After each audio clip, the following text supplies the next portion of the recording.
Karibu mtazamaji, ni muda na wakati mwafaka kwako wewe kuweza kuwa nasi katika kipindi hiki. Kama kawaida huwa tunazungumzia matukio tofauti ya kimichezo, kulinganisha au kuleta ulinganifu katika yale yanayojiri. Na kawaida yangu ni kutokuwa na mchezo mmoja specific wala tukio moja specific. Na leo hii au wiki hii nakuwa na furaha kubwa kuelekea tarehe 8 ambapo malkia huyu ataamka. Na malkia huyu ataamka vipi? Hiyo ndio sababu inakufanya wewe uweze kuwa nami pamoja. Na hapa basi nipo na one of the best artists, activities, presenter, hip hop singer, lakini unaweza ukachanganya na mengine mengi yaliyokuwepo, Frida Amani ambaye yeye pia ni mtangazaji wa Clouds FM kutoka Clouds Media, lakini tunamtambulisha kwa kile ambacho amekuja nacho hapa kushirikiana na Mtanzania anayecheza soka nchini Uingereza, timu yake ya Brighton and Albion, Aisha Masaka, ambaye muda ukituruhusu tutakuwa naye, lakini kwa sasa ni naye Valerie ambaye amekuwa mwakilishi mzuri sana wa Aisha Masaka katika hili tukio kubwa la tarehe 8. Karibuni sana. Asante sana. Asante. Mambo vipi? Mungu ana bless. Ana bless Bwana, hili swag la leo kwangu mimi najifeel kama king hivi. Namna gani? Yani kama hip hop plan hivi. Yani Safi. narudi back in the days huko wakati nafanya ma program ya music huko. Ulikuwaga unafanya hip hop A bit ukinichokonoa tunakwenda. Tunaenda kazi. Unajua Upanga East Coast. Ilikuwa all about hip hop. Wewe mtoto Upanga. Na West Coast is all about hip hop. Nice. Kwa hiyo huku kuna kina Professor J, wakina Koshuma, wakina Korasa, upande huu wakina Mwana FA, wakina Chris GK. Kwa hiyo hip hop was born there. Nice. Upanga pale familia bora pale lakini. Ni kweli? Upanga wanakuwa ni familia bora sana. Classic 101, pesa mingi. Oh really? Then let me do that. Niishi kibosi basi. Kama umezalia Upanga, umeishi maisha. Inawezekana napiga magesi kama hivi. Time kitambo. Inabidi nipige mabrand magesi nini? Namna gani? Hii sio brand bana, vitu vya kawaida bana. Vya kawaida. Bwana, tarehe 8 itakuwa balai. Yaani hapa tu nimeanza nao kufungua show imekuwa issue. Lakini huyo ni Frida Amani ambaye utamtambua zaidi kwa kile jinsi unavyoendelea. Lakini pia Valerie Malima, karibu sana.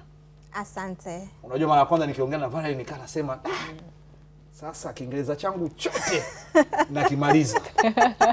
Kwa nini? Nilipokuwa naongea hapa, hello Prophet, how are you? Also we're going to come for the show and Aisha nikasema sasa huyu mkatoka Uingereza huku nitakoma. Wewe kumbe ni wa hapa nyumbani? Mimi ni wa hapa. Okay. Na Kiingereza changu mbona nakiona cha kawaida? Basi watakao comment wataweza kutueleza vizuri kama ni cha kawaida. Okay, huko hapa na unafanya shughuli gani pale? Mimi nipo na Aisha Hamisi Masaka Foundation, ni publicist wa Amka Malkia campaign pamoja na mratibu wa Amka Malkia campaign. Okay. So niko oversee the campaign's image pamoja na jinsi ya kuiandaa huu mchakato wote ambao unaenda kufanyika in the next 2 weeks. Na unasema kwamba mchakato na kitu kinapoanza ni akitoki from Blue Moon. Ndio. Idea ilitoka wapi ya kusema tufanye hiki na hii akiwezi kwenda bila kuwa na Frida? Sawa. Aisha Hamisi Masaka Foundation ni foundation ambayo imekuwa launched last week. Okay. So akati tulivyokuwa tunapanga jinsi ya kulaunch hiyo foundation, tukawaza tuje na initiative ambayo ita tell a story ya Aisha, yeye ni nani, alipotokea na mpaka alipofikia leo. Lakini vile vile tusiwe tu na Aisha peke yake, tuwe na msichana mwingine, malkia mwingine ambaye yuko kwenye field nyingine na anafanya vizuri kabisa. So tukaona Frida Amani would be the perfect match kwa hii initiative. Sio tu kwa sababu ni rapper au media personality, bali pia ni activist na ana foundation yake ambayo inaitwa The Amani Foundation. So hicho ni kitu ambacho kilitu inspire.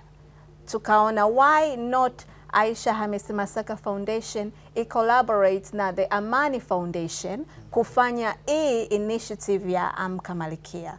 Okay. Na Frida, nikija kwako kwa baada ya introduction hii na mengi na naamini kwamba itakuwa ni faida kwa wengi wetu, ni kwamba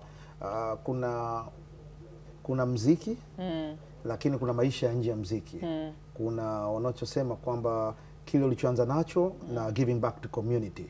Sasa kwako wewe football muunganiko na Aisha, inawezekana ndio swali la kwanza kila mtu anajiuliza kwamba of course wameamua kuwa na Frida Amani, lakini why not foundation nyingine? Why Frida Amani? Kuna kitu gani?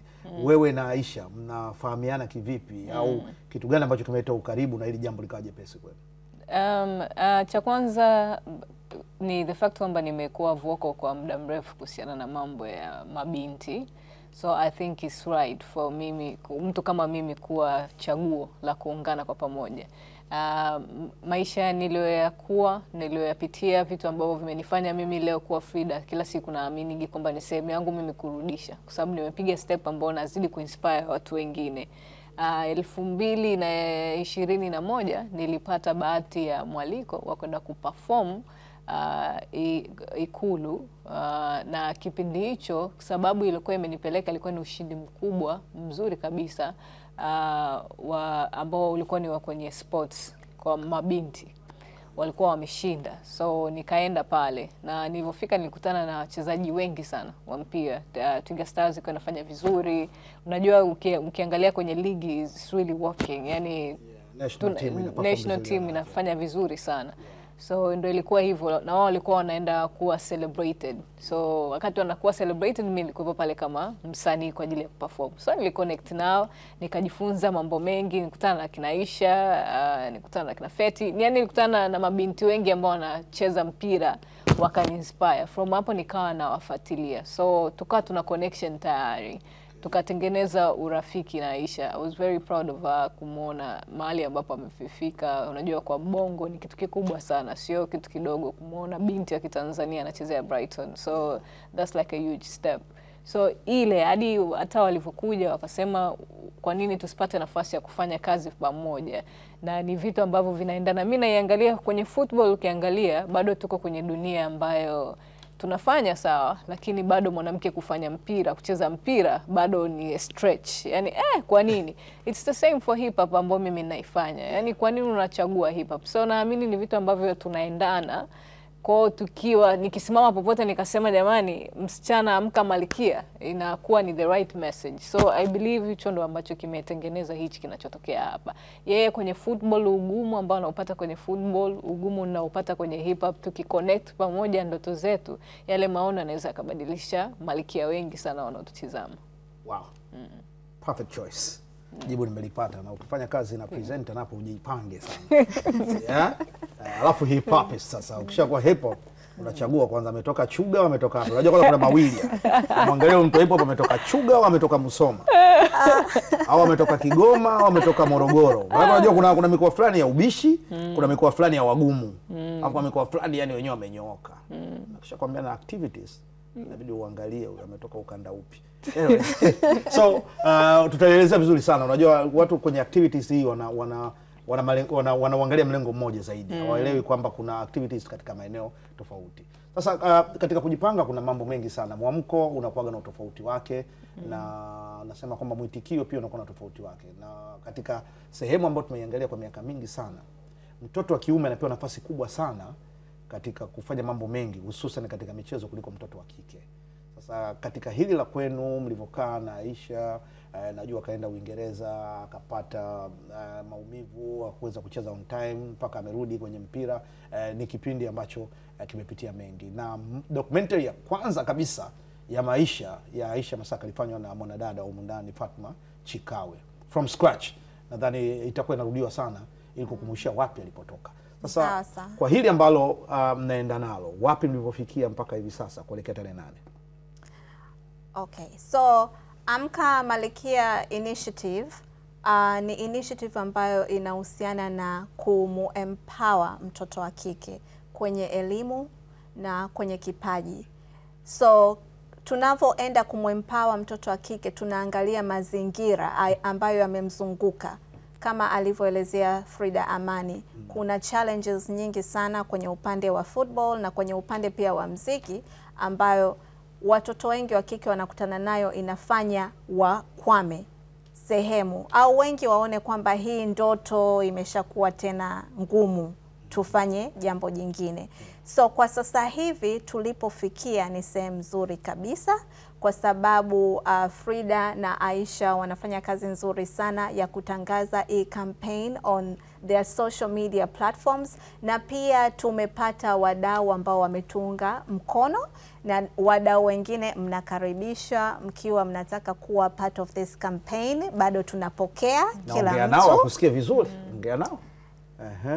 Mnakaribishwa sana. Hii campaign ni opportunity nzuri, sio tu kwa brandi yako au image ya kampuni yako, lakini pia unakuwa ukisupporti jamii, sana sana mtoto wa kike, na hiki ni kitu ambacho watoto wa kike wanahitaji kwenye upande wa michezo pamoja na muziki. So ni kitu ambacho kitakufanya tu wewe kama mdau uwe mmoja wapo kwenye kushiriki kwenye hii campaign. Okay. Na tukija tukaangalia, unasema kwamba mara nyingi sisi ambao tunacheza basketball unasema ni hip hop and basketball. Yani ilikuwa busy, lakini miaka inapokwenda unaona wale mastaa sasa wa soka wamekuwa involved zaidi na music. Yani imekuwa inaenda pamoja. Uwepo wako wewe, kile ambacho unakifanya mpaka sasa hivi umeona kiasi gani imeweza kuvutia na watu kuelewa kwamba wanahitaji kuwa sehemu ya hilo, lakini pia unadhani mnaweza mkalenga vipi kwa kizazi kile ambacho kipo standard 7 kushuka kuchina, ambao ndio hao watakuja kwa footballers wa baadaye na wazazi wao? Maana wazazi imekuwa ni sehemu moja ngumu sana. Kuna wengine wanakaa mbele ya podium wanamsifia kwamba mimi mtoto wangu na waruhusu wote haki sawa sijui nini, lakini akirudi nyumbani mtoto wa kike anaminywa. Sasa hii mnataka kuitumia platform kivipi kuweza kufikisha ujumbe huu? Maana kuna Watanzania wengi wako mijini na wako vijijini. Mimi nasemaga kitu cha kwanza, kabla ya mimi Frida Amani kuwa hapa nilipo, kuna watu ambao nilikuwa ninawatizama walikuwa wanani-inspire, na wao ndo walisababisha mimi nikaendelea kukifanya hichi kitu. So representation matters sana. Kuwa na mtu ambaye unamwangalia ambaye anafanya kitu ambaye anaweza kusababisha na wewe ukakifanya. Na I think mimi kama Frida Amani, kama msanii rap artist, the same time kwenye dunia ambayo niliopo, vitu ambavyo vingi ninavyofanya ni inspiration. Kwa tukiachana na message za mabinti wengi ambao kila siku nazipata kwenye kwamba unani-inspire, napata hata pia za kiume, za watoto wa kiume. So ni kijana ambaye ni inspiration. So kumpata binti kama mimi, at the same time tukampata binti mdogo, just a 21 year old Aisha Masaka, kuona kwamba hichi ninachokifanya nisiishie hapa, nifanye zaidi kwa ajili ya watu wengine, I think hiyo ni proof kwamba inaweza vikabadilika. Na najua maisha yanavyozidi kukua, tunazidi kuona vitu vya kitofauti. Zamani ilikuwa ni ngumu, lakini mimi nimefanya tayari, nimeshapata nafasi ambazo hata mzazi wangu pia mimi alikuwa anakataa nisifanye muziki, lakini nishafanya vitu vikubwa ambaye mwenyewe anajiuliza vimefanyika vipi. So I think kwa the fact kwamba tunafanya hivi vitu na tunavifanya kwa zaidi ya mategemeo ambayo yalikuwepo, inaonyesha kwamba inaweza ikawa ni alert hata kwa wazazi majumbani, kuona watoto hao. Mimi nasema kama mtu ana kipaji, yani as much as utatamani sana kumbadilisha. Mimi nimepelekwa shule, nimesoma uhasibu mimi. Okay.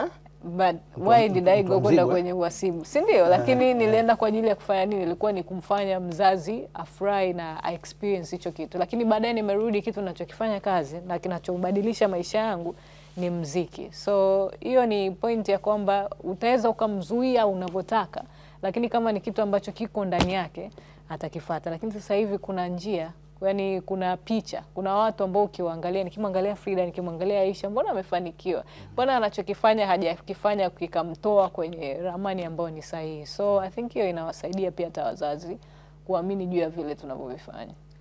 Tusha experience kidogo kabla sijarudi kwa Varily. Hip hop ni ngumu sana na music industry sio ngumu sana. Ngumu kwa maana ya ugumu, inaitwa ni kitu cha wagumu. Tubadilishe hiyo, mimi sipendi.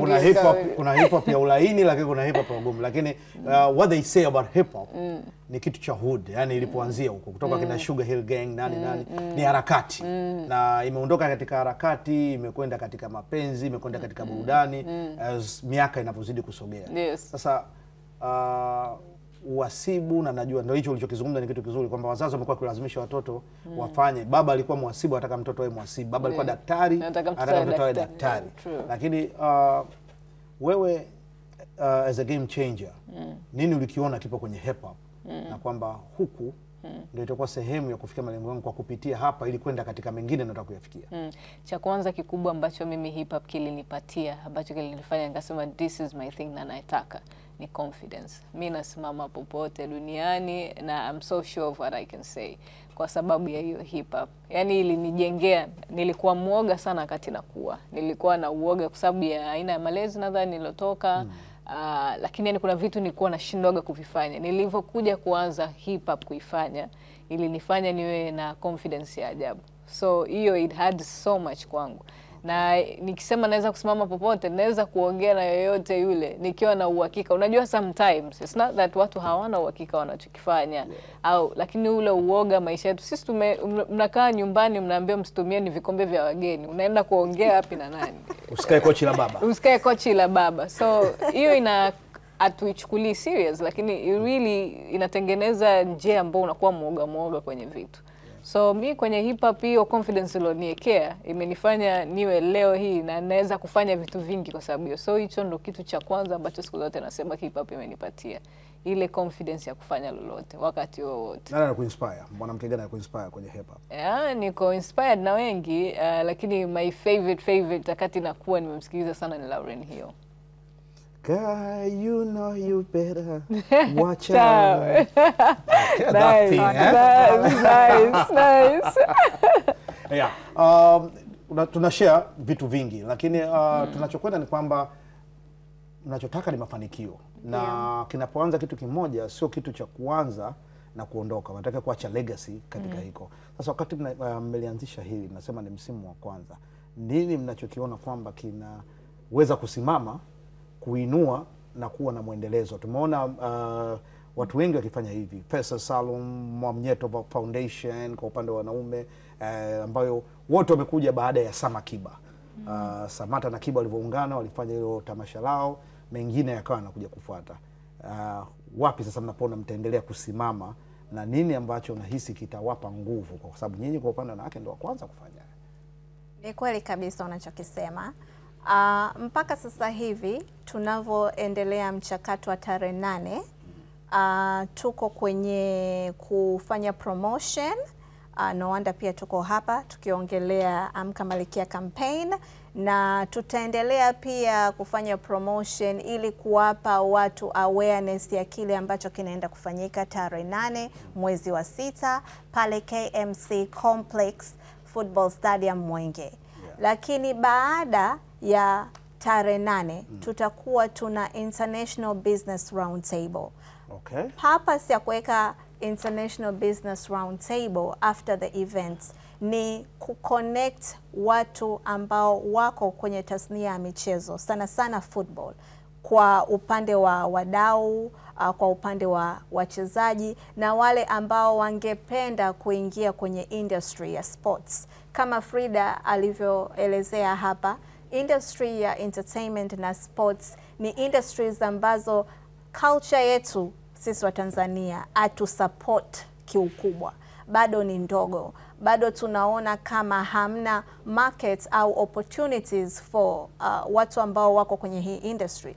Lakini sio kweli, dunia inabadilika na imebadilika kwa kasi sana. No wonder sasa hivi tunaona kuna artificial intelligence.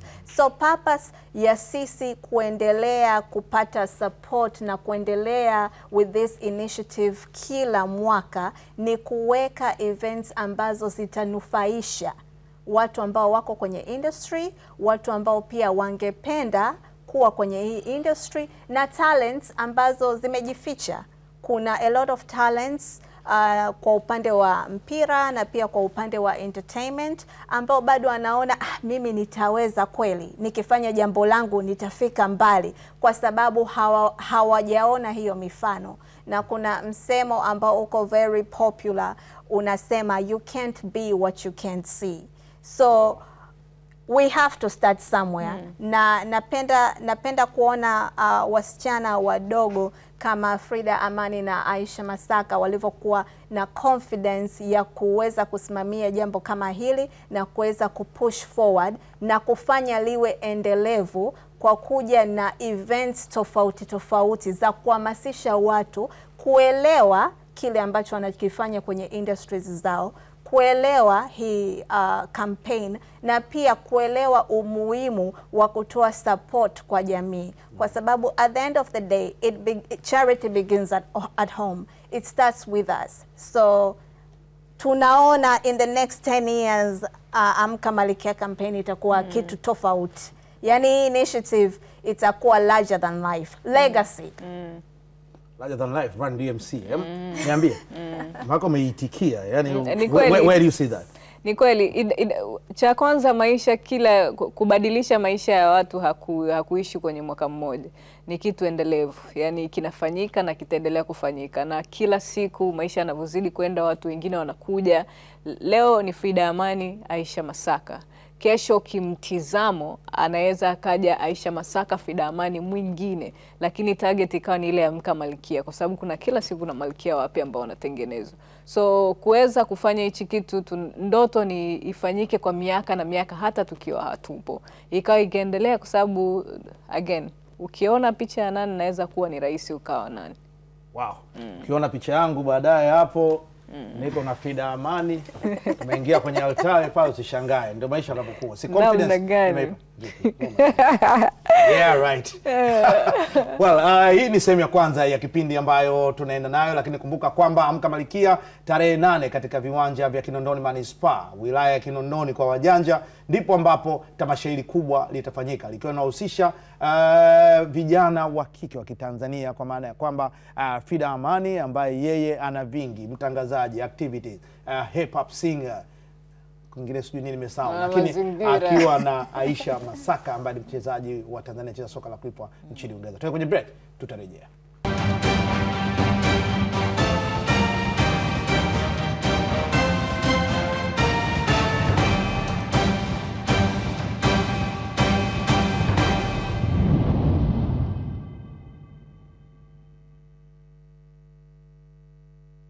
Naam, tumeingia katika sehemu ya pili ya kipindi, na nikwambie kwamba ni surprise package na Malkia.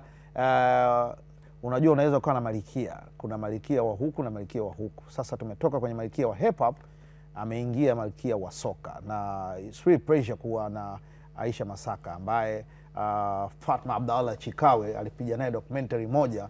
Tunaweza kukupa Aisha Masaka yule na Aisha Masaka huyu, alafu uone kwamba dunia jinsi gani inabadilisha, na yule ambaye anakubali kubadilika kwa dunia jinsi anapokuwa. Niko naye hapa Aisha. Aisha, karibu sana. Asante. Mambo? Poa, mambo. Uko vizuri? Niko poa. Hebu ngoja nijaribu kati wasaimiana kazamani, hivi ni hivyo hivi. I don't have handshake with you. Do you want to make a handshake with me? Na umeona? Umeona kichobadilika? Umeona kichobadilika? Umeona? Umehisi ilivyokuwa? Umebadilika? Nini umebadilika? Jamani, zamani handshake, oya mambo vipi, fresh namna gani nini? Karibu sana. Asante sana. Mambo yanaendaje? Safi sana. Karibu sana Tanzania. Nimeshukuru. Official Azam TV, karibu tena. Asante sana. Ni jambo ambalo tulizungumza karibia dakika 20 kuhusiana na initiative ambayo mmefikia kuweza kufikiria kuanzisha hiki ambacho kimeanzishwa. Imekuwa ni jambo ambalo likifanywa na wana michezo na wana muziki wa kiume, likianzia kwa Sama Kiba, lakini umeweza kuja na initiative hii na timu yako plus mwenzako ambaye yeye ni basically ni mwanaharakati, yuko kwenye hip hop na vitu kama hivyo. Na ametuzungumzia jinsi ambavyo mlikutana na jinsi mmeendelea kuwasiliana kufikia hii. Lakini kwako wewe kurejea nyumbani na kwenda katika jambo ambalo ni la kurudisha kwa jamii, hisia zikoje ndani ya nafsi yako unavyoona kwamba naenda kufanya kitu ambacho nilikitamani kukifanya baada ya mafanikio haya ambayo nimeyapata? Unajua ni kwamba tunacheza mpira, tumetoka kwenye mazingira magumu sana. So tunapopata nafasi ya kuwashika mkono wa watu ambao wana ndoto ya kufika mbali kama sisi, inabidi tufanye hivyo. So story yangu ni inaendana na story ambayo tunaenda kuifanya, kuwashika mkono watu ambao watoto wadogo, wasichana ambao wanataka kujikakamua kwenye mpira. So story yangu iko vile vile kwa sababu mimi mwenyewe nimejikakamua mpaka nimefika hapa mimi mwenyewe. So yeah. Unajua kuna kitu kinaendana na ndoto na uhalisia ambao upo. Kwa kweli ilikuwa ni rahisi namna gani kuona kwamba wow, natoka Sweden naenda Uingereza. Alafu Uingereza sio tu naenda Uingereza, naenda kuchezea Brighton. Unajua mimi ni mshabiki sana wa Mitoma. Unaelewa? Ni mshabiki wa Mitoma kwa sababu mimi ni Liverpool. Okay. Na Mitoma siku zote amekuwa akiumiza Liverpool. Yaani huwa akosi kuiumiza. Kwa hiyo Brighton naifuatilia sana, na game zako mpaka ulipopata injury nilikuwa naangalia jinsi ilivyo. Lakini kuchange the concept, Sweden mtu mwingine anaweza kusema oya, dem kazingua huyu. Alafu anakuwa umeibukia Uingereza. Maisha na ile ndoto ambayo kila mtu anayo, kwa wewe ilikuwaje baada ya kujua sasa naingia Uingereza?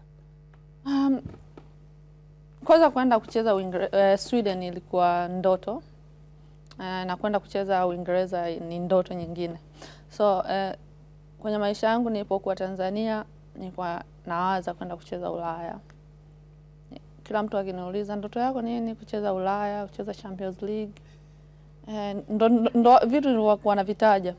So ndoto ya kwenda kucheza Sweden ilipotimia, tukaanza kufikiria ndoto nyingine. So kwa sababu ilikuwa ndoto ya kwenda kucheza Europe, Sweden iko Europe. Nilipoanza kucheza Sweden BK Häcken, inabidi tuanze kuota vitu vingine. So kucheza Champions League nimecheza, kwenda kucheza ligi kubwa duniani WSL ambao nacheza sasa hivi. So na feel kama ndoto yangu imetimia. Na hiki ndio ambacho nataka nikiulizia sana. Malima alikuwa anakizungumzia kwamba kila unapokwenda maisha na mabadiliko. Na tamaduni zinabadilika kabisa kwa namna nyingine sana. Unajua kuna kuongea Kiingereza na kuna kuongea Kiingereza cha UK. Yeah. Na pale UK kuna Kiingereza cha London na kuna wale wa Liverpool. Kuna Kiingereza vingi sana. Unaweza kuvurugwa kwa nyakati yoyote. Hata mimi mwenyewe wananichanganyaga. Kuna Kiingereza cha Liverpool ambayo hicho sikipendi na sitakagi kukisikia, na accent mbaya ambao huwezi kuielewa kama hujazoea. Na kuna Kiingereza cha London. Alafu kuna Kiingereza cha Manchester. So kila sehemu wana accent yao tofauti tofauti. Sawa sawa na umsikie Mswahili anaongea Kikuria, Kiswahili cha Kikuria, umsikie Mswahili anaongea Kiswahili cha Kilindi. Wanaitaja au Kisukuma. Au Kisukuma. Wana accent tofauti ndo hivi. Kwani wote wanahitaji? Wote wanaitamkaje? Wewe unavyosema water, wenyewe wanasema kwa accent ya London wanasema water. Wale wa kule Liverpool? Sijui. Na bado kuna Scottish. Kigumu sana. Kuna Scottish, hiyo pia ni ngumu. Ni kutembea kwingi na kuona mengi. Lakini sasa culture, Aisha umeondoka Tanzania, na naamini ili jambo unaenda kulifanya linachangia zaidi na mazingira ambayo umeyaona ya kubadilisha mfumo fikra za mtoto wa kike. Kwamba unaweza ukacheza mchezo ambao labda una asilimia kubwa ukicheza na wanaume, lakini sio lazima uonekane kama mwanaume. Lazima uwe na mabadiliko ya namna tofauti. Nimeangalia picha zako, video, jinsi unavyo dance, unavyowachezesha wale pia nyimbo za huku. Ingawa sasa hivi naona kama nani zimekuwa chache. Nini? Zile inaitwaje ile kinini zile? Singeli sijui nini. Kuna mmoja wao unamchezeshaga sana. Yaani kila nyimbo sijui ni nani, Chris Brown au nani? Anamchezesha sana. Lakini unasemea rafiki yangu? Rafiki yako yule. Okay. Anapenda sana nyimbo za Tanzania. Anapenda Afrobeat. Ni Mkolombia, anapenda kusikiliza sana Afrobeat. Safi. Sasa fikra, na anajua kucheza, anajua kudance. Anacheza vizuri. Fikra hiyo umeionaje? Uliondoka hapa mnakaa kambini kwenye timu, kila kuna wengine anapiga moka. Wengine anapiga jinsi yenye zipo kule. Kuna mazingira mawili umeyazungumzia, maisha ambayo tumetokea, lakini kuna wakati mwingine kuna kipato ambacho unaweza ukarudi kama mwanamke.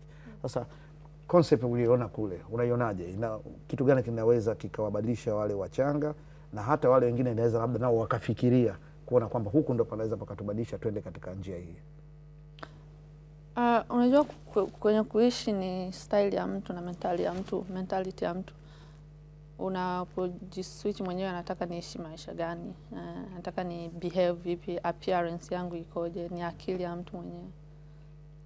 Sidhani kama kweli mpira wa miguu unaweza kuwabadilisha watu, kwamba tuna wachezaji wengi sana wanaocheza ligi ya wanawake Tanzania ambao ni warembo, hawajiweki kiume.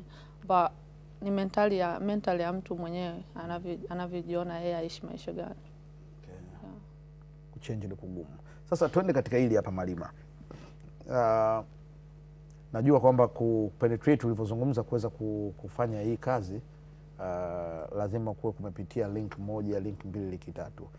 Kuwasili kwake najua pia yuko nyumbani, lakini pia anakuwa kwenye camp ya timu ya taifa, atajua majukumu ambayo yapo ya timu ya taifa. Bado kuna kurudi kwenda kuaga timu yake na vitu kama hivyo. Sasa uwepo wake Aisha, mnautumia vipi kuhakikisha kwamba sasa ile kumobilize watu kuweza kutokea tarehe 8, na mnafikiria pia kualika kwa link ya Aisha hata wanaume wale ambao wanakuja ku show love kama wenyewe wanawake wanapoendaga katika event za wanaume? Sawa. Amka Malkia campaign ni campaign ambayo inamuhusu mtoto wa kike, lakini pia tunawaruhusu watoto wa kiume watu support kwenye hii campaign. Na so far tunafanya promotion ya hii campaign kupitia Aisha Masaka platforms zake pamoja na Frida Amani. Hata kama nilivyozungumzia mwanzo hapa, pia this is part of promotion, na tungependa tupate support sio tu kwa wale ambao wako kwenye tasnia ya football, lakini pia kwa wale ambao wanafanya boxing, wanafanya golf, wanafanya tennis, wanafanya basketball. Tena basketball watavutiwa na hip hop from Frida Amani. So hii ni event ya Watanzania wote, ni event ambayo inahusisha mtoto wa kike, lakini pia inahusisha jamii nzima ambayo ina support mtoto wa kike, na I believe kila jamii ina support mtoto wa kike. So ni harakati kama hizo. Tunamwalika kila mtu ambayo yuko kwenye field tofauti ya michezo, ya entertainment, banking, sheria, udaktari, wahasibu. Hii ni shughuli yetu wote. Udaku. Nini umekatanisha? Discriminate kwa sababu watoto wa kike wako kila kona. Udaku sio kazi. Udaku ni kazi. Sisi zinafika nyingi. Siku hizi ni kazi. Ni kazi. Sio unafika kwenye udaku Inalipa. Inalipa vizuri sana. Tuhamie huko. Mwache tumuulize kwa gazeti la The Sun linafanya nini. Sasa tuende katika hiyo siku, nini ambacho mmekiandaa? Yani inakuwa ni siku ya kitu gani, kuanzia muda gani mpaka muda gani? Yani matukio ambayo so far kwa sasa hivi najua starehe zinavyokwenda kuna vingine vinaweza kuongezeka, vingine vinapungua, lakini plan ikoje? Siku ya tarehe 8 mwezi wa 6 ambayo inaanza pale KMC Football Stadium, KMC Complex Football Stadium Mwenge. Tutaanza mechi kuanzia saa 6 mchana. Navosema mechi so unaingia unakuta mechi kabisa, hapana. It's a match day, so no wonder nimesema tutaanza mechi. Lakini hiyo siku ni siku ambayo it's an eventful day. Ni kama unavyoamka asubuhi unasema leo naenda kwenye shughuli, naenda kwenye event. So kutakuwa na entertainment, kutakuwa kuna services mbalimbali. Kwa mfano service ya afya, tuna wadau ambao watakuwepo pale kutoa huduma za afya, kupima watu wageni waalikwa ambao hawa ni watu ambao wanakuja kwenye hiyo event, afya zao, na pia kutoa ushauri. So think of it kama unaenda at the Olympics, lakini hii ni Olympics ya siku moja.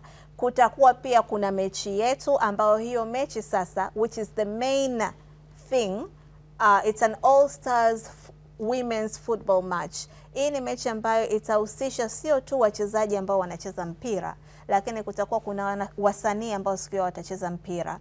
Kutakuwa kuna actors ambao wanacheza mpira, kutakuwa kuna media personalities, kutakuwa kuna wachekeshaji ambao wanacheza mpira. So it's an all stars women football match ambayo itakuwa yani niseme viburudisho tofauti na kumfanya mtu sio tu kuja kuangalia mpira lakini kuenjoy siku yake. Sehemu ya mtoko.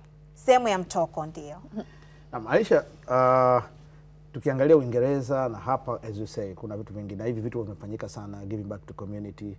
Kwa kule najua kwamba hata timu yenu huwa mnaenda kutembelea maeneo tofauti kuangalia labda watoto wenye autism na vitu kama hivyo. Sasa hii shughuli ya mpira hapa, una wachezaji ambao unawaleta au wameweza kukubali mwaliko au coaches au nani ambao wanaweza kuwa sehemu ya siku hiyo? Well, unfortunately ni kwamba kuna tournament hapa kwenye hii likizo zinaendelea. Kama sisi hapa tuna AFCON, Ulaya wana Euro ambayo inaanza mwezi wa 7.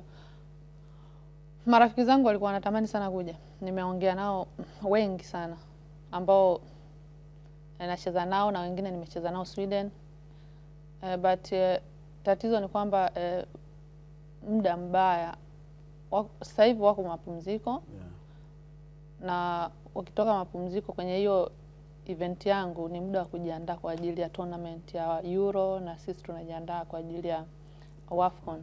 So wachezaji wengi marafiki zangu ni wachezaji wa national team, so walikuwa wanatamani kuja but hiyo imetokea, but wamenipromise mwakani kwa sababu hii event itakuwa inafanyika every year. So mwakani wamenipromise wataweza kujoin na mimi. So mwakani tunaweza tukategemea wachezaji kutoka Europe wakaja kwenye hili tournament. Aisha Masaka ninayemfahamu mimi ni tokea UMITA-SHUMTA. Sawa Yeah. Tokea UMITA-SHUMTA. Na sio Aisha Masaka tu wa kucheza soka. Aisha Masaka alikuwa anacheza zaidi ya soka. Yeah. Hivi volleyball uligusa Nimecheza michezo yote. Basketball umegusa. Nimecheza handball, volleyball, basketball, but sio sana riadha. Hiyo michezo. Safi. Unatumiaje hii platform sasa kuhamasisha wale wengine? Nimeona hapa kuna mwaliko kwa walio tofauti. Na wewe mazungumzo yako yote siku zote wewe ana focus tokea UMITA-SHUMTA ambapo ni primary school ambapo ndo akili ya mtoto inapoweza kushika kile choweza kufanya. Platform hii utaitumiaje kwa wale, na kama kuna nafasi ya kusema kwamba shule za msingi surrounding area ya Mwenge na wapi kuweza kujumuika kuja kuliona hilo? Kuja kwenye event yetu. Okay. Sisi tunakaribisha wachezaji wa michezo yote kwa sababu kwenye hilo tukio kutakuwa sio football peke yake, maybe kutakuwa na michezo midogo hii, maybe kuchangamsha. Yes. Yeah. So tunawakaribisha wachezaji wote wanaocheza michezo tofauti waje kujumuika na sisi kwa sababu ni tukio la siku moja na ni tukio la kujifurahisha. So sio tukio la kupambana kuchukua sijui nini pointi 3 sijui nini. Yeah. So tunawakaribisha watu wote. Yeah. Safi. Na kwa hiyo tunazungumzia kukaribisha watu, lakini tumesema kwamba kuna hip hop na soka. Yes. Sasa tunategemea kwamba kuna competition hapo. Aisha aende akashike mic achane, alafu Amani naye aende apige viwalo aingie uwanjani sasa akasakate kama striker pale. Kabisa. Hivyo ni moja ya vitu ambavyo naenda kuangalia. Kwa nini naenda kuangalia utofauti yani kwamba sasa hizi competitions zinaenda kwa watu wawili. Aisha anaenda huku, huyu anaenda huku. Sidhani kama hiyo itatokea. Kwa leo mbona unaimba? Mbona waga unaimba? Ushawahi kuniona mimi nashika mic naimba? Sina kwa hiyo zile zinakuwa nini? Ni muziki tu unatokea hapo. Nafutilizia muziki yao ambao wameimba. Hivyo. Aisha atachana kidogo tu. Mtachana nini? Karatasi au? Sasa ndio Aisha. Sasa ndio Aisha. Oya. Ulanda nimeondoka sasa. You know what I'm saying? You know what I'm saying? Hiyo ni America. Yaani, you know what I'm saying? Yaani kwa nakisikilizia. Frida lakini ni striker mzuri sana. Frida eh? Mimi sijai kuona clip zake, mimi nitaangalia. Kasema hapa kama yani anakuchallenge. Anani challenge. Yaani yeye ataenda pale atafanya mara 10 ya kile ulichokifanya ila na wewe ushike mic. Nikimpa dakika 10 bado hajatoka. Sasa wewe unataka tuweke beti. Wewe unataka tuweke beti wewe na yeye. Tuone nini kitatokea. Yaani sidhani kama atafikisha hizo dakika 10. Kwa nini? Sijui, ana pumzi hiyo. Labda kwenye kuimba. Nimeona anafanya mazoezi, ameshikilia dumbbells and anakimbia nazo. Nikamwambia si mazoezi ya ngumi au? Ngumi sana najua unapenda ngumi na jirani na washikaji zako knuckles. Lakini unazungumzia hivi kuna vitu vingi sana. Nimeona kuna comedians, kuna nani ambao wanakuja hapo na inakuwa ni mtoko, familia inatoka kuja huko. Lakini hivi Aisha, vitu hivi haviwezi kwenda bila support. Kwa maana ya kwamba wewe ndio umetoka sasa hivi, you have a family, you have a lot of people, lakini unajaribu ku give back to community. Ni national team player. Kwenye national team support iko vipi kwa hili jambo lako katika siku hiyo? Najua mtakuwa kambini, lakini kuna support ya namna gani ambayo unaweza kupata kwa wenzako? Najua katika soka ya Tanzania inawezekana wengine wafahamu, lakini lazima niwe mkweli. Kama ukiangalia namba ya wachezaji wa kike wanaocheza nje ni kubwa kuliko namba ya wanaume ambao wako kwenye national team na wanaopata nafasi. Nimeona Mexico, UK kama unavyosema, nimeona Egypt, na kuna wengine ambao bado hawajapata vile vibali wakiwa na uraia wa Tanzania katika nchi tofauti. Wengine ndio wamechukuliwa. Nafikiri kama unamfahamu Malaika yuko pale Uingereza, nimemwona sasa hivi anacheza, ameingia national team ya Uingereza. Yeah. Sasa support ya wenzako kwenye national team ulivyozungumzia jambo hili iko vipi? Kwa bahati nzuri ni kwamba tumeingia kambini and hili tumekuja na hili. Wachezaji wote ambao tuko national team wamelipokea kwa furaha na wako very supportive. So tunategemea kuwaona wachezaji wanaocheza national team kwenye tamasha hilo kwa wingi, wakiwa wakinisupport, wakishiriki.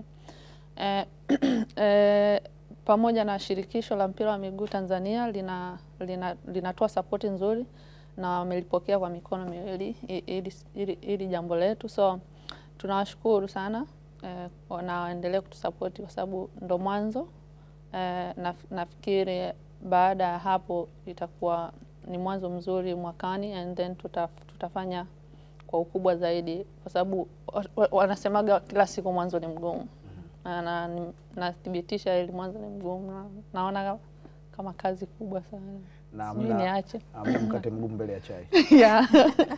Yeah, but kila mtu ananisupport vizuri, shirikisho, wachezaji wote. Yeah. Well, ni jambo la msingi sana ambalo linazungumzwa, lakini ukija ujiandae kwa sababu wapo wale wanaotoka nchi zinazoongea Kispaniola. Ukitaka kuongea na Aisha Masaka Kiingereza jipange. Bora ukae na Kiswahili chako moja kwa moja. Ukienda kwa Valerie hapo ndio hivyo ujipange. Kuna mengi ya kujifunza ambayo wewe mzazi unaweza kumleta mtoto wako wa kike kwenda kupata experience, kupata session na Aisha Masaka katika hili, na wale ambao wako katika harakati wanajua kabisa pale ni sehemu ya kufika. Twende kwa mapumziko, tutarudi baada ya muda mchache.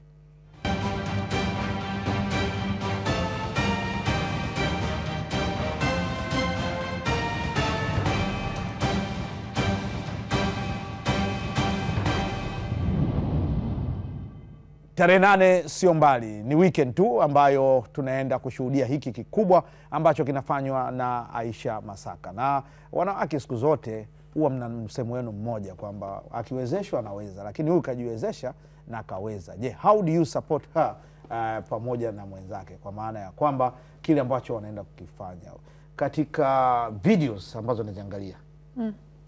Upo hapa mpaka unaondoka. Mpaka ulipo. Kuna wachezaji nikiangalia tu, hata kama sijaangalia hiyo video, nikisikia kwamba kuna kamziki kanapigwa, najua ni feti dancer. Nikisikia aina fulani ya muziki inaimbwa, najua huyu ni opa. Yaani kuna namna fulani. Sasa kuna wengine wana ushabiki wao na watu wao tu. Hivi nije pale kumwangalia feti dancer, nitamwona anafanya nini zaidi ya mpira? ana dance. Jina lake si Feti Dancer. Ukija pale utamuona ana dance. Anapiga zile za Kikongo au ndo hayo ama piano? Anapigaga zote. Ila sio za Kikongo. Maybe ama piano na bongo flavor ndo nazozipenda zaidi. Yeah. Na kwa Opa nitasikia nini?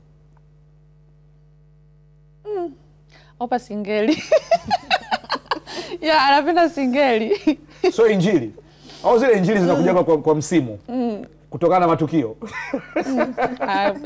Kwa matukio. Yeah. Na wewe? Mimi nasakata kabumbu kwani sina kazi nyingine. Nitazitoa, naziona kabla ya kuumia za kuumia kama hiyo. Kile pale ninachokiona pale. Unajua tukiwa kule. Endelea. Unajua tukiwa kule. Unajua tunapata muda mwingi wa kupumzika na unafikiria ufanye nini? Ndio tunajikuta tuna vipaji vingi. Kwa hiyo ndio kabumbu. Ulikuwa unafikiria nini hapo? Mimi mwenyewe nilikuwa sijijui kama najua kudance kwa kweli. Ukoacha wimbo gani? Komasa via Diamond. Hiyo ni Diamond. Sasa kwenye TikTok unaongoza kwa kudance wewe. Really? Sio Feti Dancer? Wewe TikTok. Tukianza kwa wachezaji wote. Tukiweka hapa tunaweza tukaondoka. Sio kweli. Bado una dance tu. Una post ngapi kwa siku? Maximum ni kama 3 hivi. Ni nyingi kwani? Well, it's good na inasaidia kwa sababu dunia imebadilika sasa hivi kwamba watu wanafollow vile ambavyo wanaviona katika mtandao, na nasema kwamba Gen Z hilo ndio sehemu yao. Utapata wapi watu kuwafundisha kitu kama unawapelekea sehemu ambayo hawezi ukaweka kwenye gazeti la serikali au la dini ili waweze kuona hivi vitu vinavyokwenda. Lakini turejee hapa, ni siku chache sana ambazo zimebakia barely kuelekea hiki support ambayo kaizungumzia Aisha, lakini kama kuna support kubwa nafikiri inahitajika, na mwisho wa siku nadhani pia mngehitaji hata mfuko nao uweze kunufaika kwa ajili ya kusaidia yani kama baada ya tukio kuweza kwenda kupeleka eneo fulani kwa ajili ya kushukuru kile ambacho kimekwenda kabla ya kwenda katika mwaka mwingine. Ni kweli kabisa. Support kubwa inahitajika kwa sasa hivi. Kwanza kabisa ningependa kushukuru wadau wetu ambao wameshow support kwenye hili jambo ambalo tunalifanya. Premium Security wametupa support kubwa sana.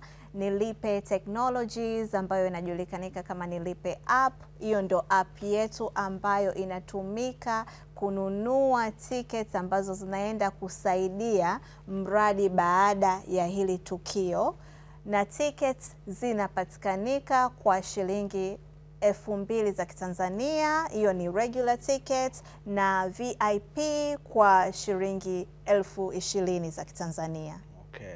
Na focus iko wapi ya mradi? Yani baada ya hapo mradi gani ambao umeuangalia?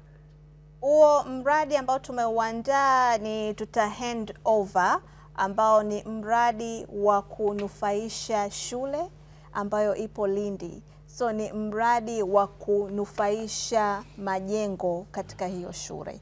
Okay. Wow. Kabla sasa sijaendelea kuongelea swala la mradi huo, sijamaliza bado kwa sponsors wetu.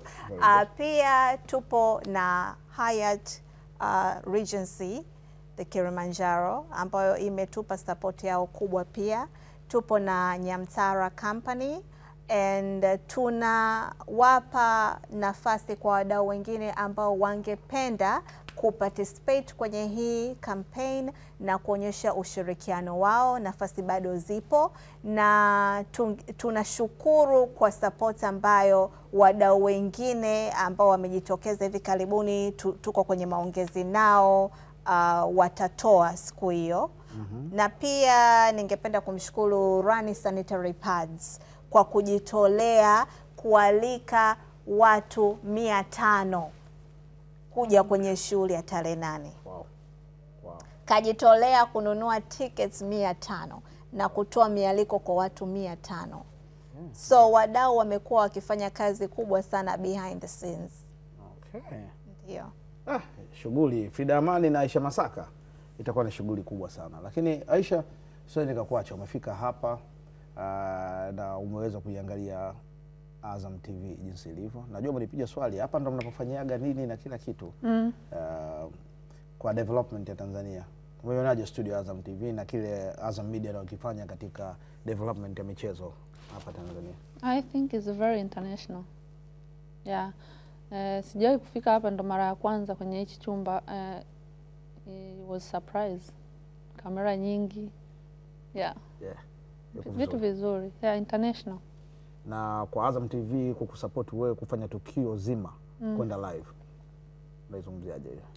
Kwanza kabisa niwashukuru kwa kukubali kunisupport kwenye kuchukua kupeleka tukio zima live. Kikubwa ni kufikisha kwa jamii nini tunafanya, na ili jamii elewe kwamba tunawashika mkono watoto wa kike wadogo, watoto wa kike wanaotaka kucheza mpira. So Azam TV itakuwa live kwenye hiyo mechi, na msichana yoyote anayetaka kuja kucheza mpira kwenye hiyo siku tunamkaribisha na tutampa nafasi, atacheza.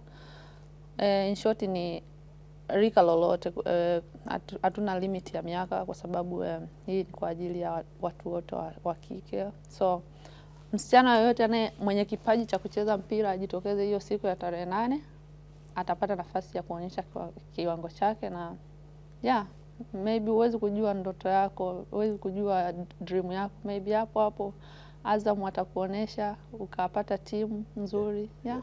Na wakuchana hip hop nao wanaweza wakaja kwenye ile performance? Yeah, waje na timu yake Frida, tuje tuwafunge. Ningependa kuongezea kwenye hili. It's funny, akati na mention wadau nilimsahau Azam. Ulimsahau kwani? Mimi nilijua bado hujamsahau. Nilimsahau pale, lakini nilijua kwamba tutafunga na hilo. Yeah. Azam Media has been a biggest part ya tasnia ya sports, especially in East Africa. Yani mnafanya vizuri sana, inabidi tuwape maua yenu, na tumefurahi ingawa schedule ya ligi imekuwa extended na kumekuwa kuna mambo mengi hapa katikati, lakini bado Azam Media mmeona kwamba hili jambo lazima tulisupport na tulirushe live tarehe 8 mwezi wa 6 pale KMC Complex Football Stadium Mwenge. So Azam Media ni wadau ambao wanashika sana mkono kwenye masuala ya sports, especially kwa upande wa football, na tunafurahia kwa hili, tunajivunia kwa Azam. Shukrani sana, na imekuwa mkono mzuri. Na kuna kingine kwamba Magnet Sport na wenyewe wameamua kutusapoti. Wamenunua tiketi 250, so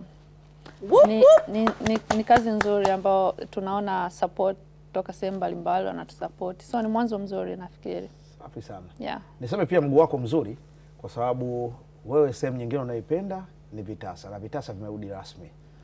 Kwa hiyo ulikuwa unasumbua bwana, mbona ngumi sizioni nikiwa Uingereza? Sasa utaziona. Kwa kweli mimi sipendi Vitasa, napenda kuangalia. Maana si ndio nakwambia utaviona sasa. Ukisema napenda Vitasa it means like napenda kupigana. Sasa kwa nini unakuja ukumbini? Mimi nilikuwa napigana zamani. Kwa nini unakuja ukumbini? Kwa nini unakuja kuangalia ngumi? Kuangalia kwa sababu napenda kuangalia watu. Sipendi kuangalia watu wakiumizwa, lakini zile. Shukrani sana kwa kuweza kufika, na nikushukuru Malima Varley, nikushukuru wewe, nishukuru kwa Miss Imani ambaye tulikuwa naye hapa. Ila cha kusema tu kimoja. How do you say goodbye in English? Once in England, especially in London. I'll say goodbye. You say already goodbye. It's just a goodbye? Yeah, just a goodbye. Like goodbye? Yeah, see ya. See ya? Yeah. Okay, see ya. Yeah, see ya. Okay. Bye-bye. Are you using a loo or washroom? Washroom. Washroom. Naam, shukrani sana. Bathroom. Hivi ndio hali yangu ilivyo nikiwa na Aisha Masaka. Ni mtu ambaye ana utani wa hali ya juu, lakini Varley naye ambaye mwanzo aliniambia kabisa mimi sipendi TV, nimegundua kwamba ni mwongeaji mzuri. Kipaji kingine nimekigundua. Changia tarehe 8, changia mtoto wa kike Malkia atakuwepo katika uwanja wa KMC Kinondoni Manispaa. Endelea kufuatilia vipindi vyetu vingine, na hii ndio tamati ya kipindi hiki. Bye bye.